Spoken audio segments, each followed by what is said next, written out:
जय श्री राधे। पूज्य श्री सद्गुरुदेव भगवान के चरणों में प्रणाम। पूज्य श्री राधा बाबा जी का जीवन चरित्र। दधी करदम महोत्सव का उल्लास।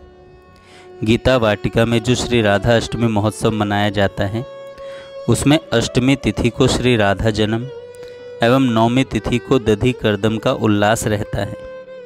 प्रसंग संभवतः सन 1962 का है। दधी करदम महोत्सव वस्तुतः बधाई दिवस है, जिस दिन सभी ब्रजवासी वृषभानु नंदिनी के प्राकट्य पर अपने अंतर के आह्लाद को व्यक्त करते हैं। गीता वाटिका में बाबा द्वारा मनाए जाने वाले श्री राधा अष्टमी महोत्सव में श्री बजरंग लाल जी बजाज पद गाकर बधाई दिया करते थे। उन्हें बाबा का ढाड़ी कहना चाहिए। जब तक उनका शरीर रहा वे ही मुख्य ढाड़ी होते थे। श्री बजरंग जी जबलपुर के रहने वाले थे। घर गृहस्थी का सारा दायित्व अपने बालकों को सौंपकर आप स्थायी रूप से भाई जी के पास गीता वाटिका चले आए थे। श्री राधा सुधा निधि का वे सदा पाठ किया करते थे। उनका हृदय इतना रसाद्र था कि श्री प्रिया प्रियतम के लीला पदों को सुनते समय उनके नेत्रों की अश्रुधारा बह चलती थी।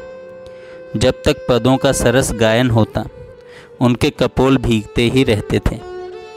आपका भाई जी के प्रति सख्य भाव था। भाई जी के हित का चिंतन और उनके सुख का संयोजन संपादन, यही श्री बजरंग जी की सभी चेष्टाओं का प्रेरक तत्व था। भाई जी जब कभी गंभीर हुआ करते थे तो उनके प्रफुल्ल बनाने का श्रेय श्री बजरंग जी को ही मिलता था। गंभीर स्वभाव वाले भाई जी को कमरे का एकांत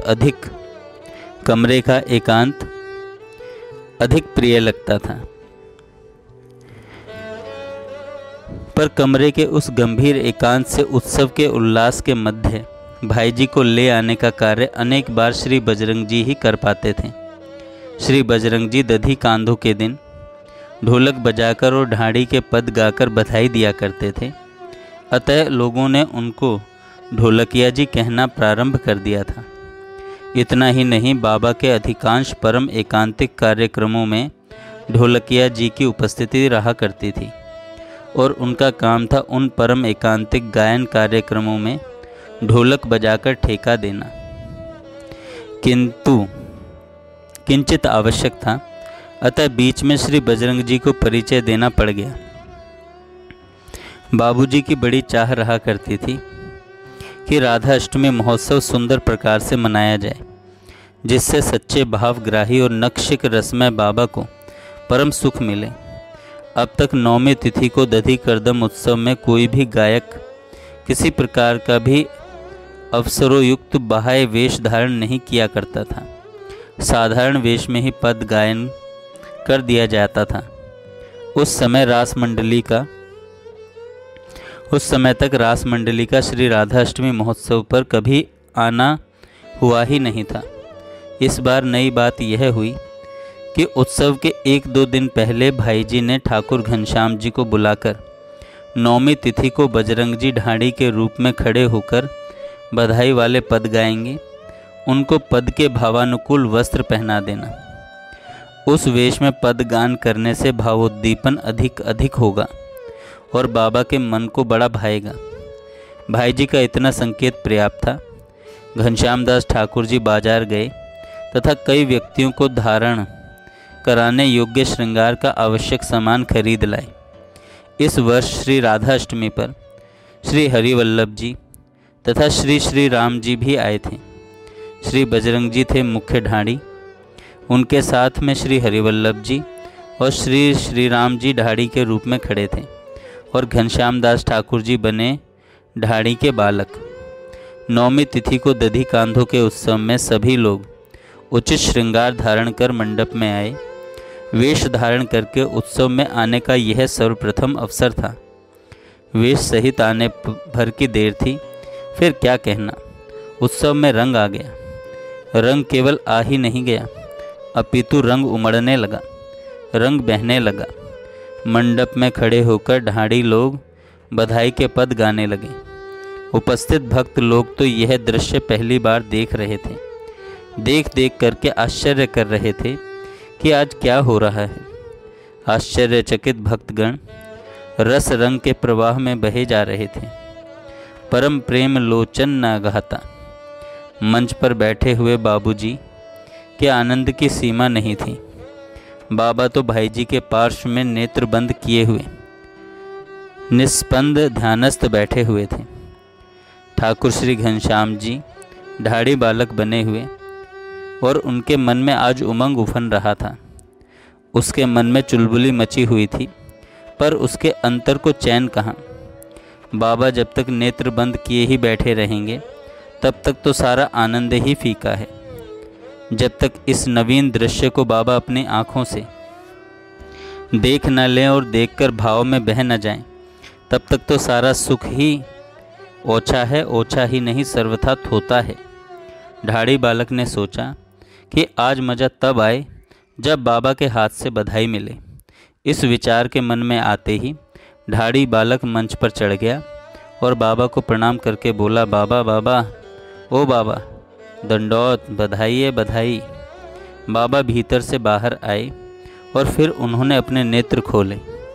नेत्र खोलकर कुछ विस्मय, कुछ जिज्ञासा, कुछ कौतूहल भरी दृष्टि से देखने लगे कि यह कौन सा बालक मेरे पास आकर खड़ा हो गया है और बधाई दे रहा है। ढाड़ी बालक ने मूछ लगा रखी थी, अतः बाबा पहचान नहीं सके। भाई जी समझ गए कि बाबा पहचान नहीं पाए हैं।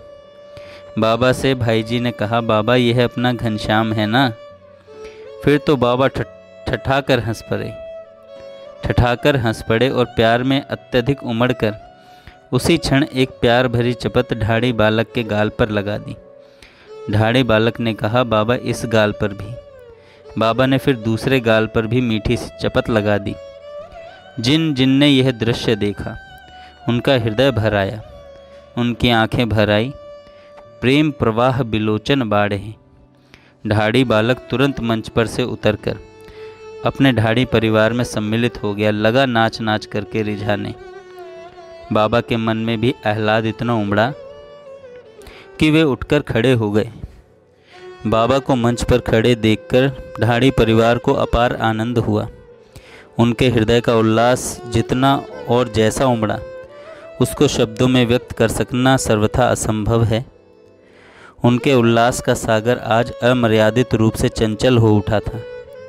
वे झूम झूम कर, नाच नाच कर, मटक मटक कर बधाई के पद गा रहे थे।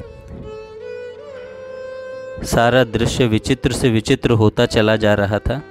अति विचित्र कहीं जात सुना ही। बाबा के अंतर का बहाव आह्लाद रह रह करके कभी हास्य, कभी मुस्कान, कभी जय जय स्वर, कभी बाहुतोलन के रूप में व्यक्त हो रहा था। ढाड़ी बालक पुनः मंच पर आया और मटक कर बाबा से कहने लगा, लाली जाई है ना, उसकी बधाई दो। केवल प्यार भरी चपत से काम नहीं चलेगा। मंच पर ब्रजमंडल की रचना बनाई गई थी, उसमें तुलसी कानन भी बनाया गया था। बाबा ने तुरंत झुककर कई तुलसी दल तोड़ लिए। ढाड़ी बालक ने अपना मुंह खोल दिया और उसके मुंह में बाबा ने तुलसी दल अपने हाथ से डाल दिया। बाबा ने फिर तुलसी दल श्री बजरंग जी, श्री हरिवल्लभ जी, श्री श्री राम जी को भी दिया। बाबा से प्राप्त तुलसी दल को चांदी की थाल में रखकर और उस थाल को हाथ पर रखकर ढाड़ी बालक ने आज एक निराला ही नृत्य प्रस्तुत किया। दर्शकगण चकित हो रहे थे कि आज यह क्या देखने को मिल रहा है। किसी को सुध बुध नहीं थी कि हम कहाँ बैठे हैं। सभी गीता वाटिका को यहाँ तक कि स्वयं को विस्मृत कर चुके थे। आज की रसमयता वस्तुतः वर्णातीत है। कहिए काह कही जाए न बाता। इसी बीच एक और नवीन बात घटित हो गई। अपनी सेवा परायणता, अंतर्मुखी प्रवृत्ति, मितभाषिता आदि के कारण राम स्नेही जी हम सभी के लिए बड़े आदरणीय हैं। ऐसे गंभीर स्वभाव वाले राम स्नेही जी पांडाल में एक किनारे बैठे हुए थे और यह सब देख रहे थे। बाबा से प्राप्त तुलसी दल को बाबा को मंच पर खड़े देखकर वे बहुत अधिक भावोन्मिल हो उठे। बाबा तो सदा ही मंच पर ध्यानस्थ बैठे रहा करते थे। यह तो पहला ही प्रसंग था कि बाबा मंच पर खड़े हुए हों, उनके हृदय का आह्लाद उछल रहा हो।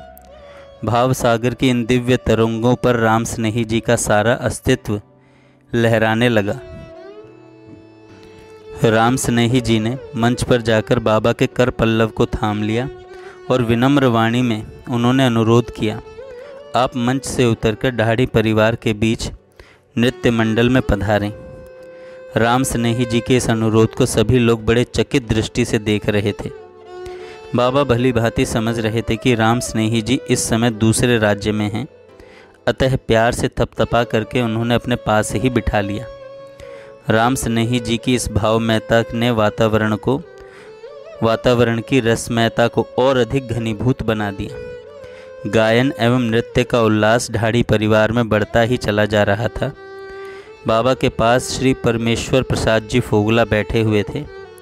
बाबा ने उनके हाथ की कलाई घड़ी उतरवाकर बधाई के न्योछावर के रूप में दे दी। पांडाल का संपूर्ण वातावरण जय जयकार की ध्वनि से भर आया।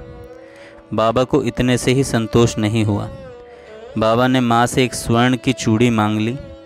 माँ ने अपनी कलाई में से स्वर्ण चूड़ी उतारकर बाबूजी के हाथ पर रख दी और बाबा ने बाबूजी के द्वारा ही वह स्वर्ण चूड़ी बधाई के रूप में ढाडी को दिलवा दी।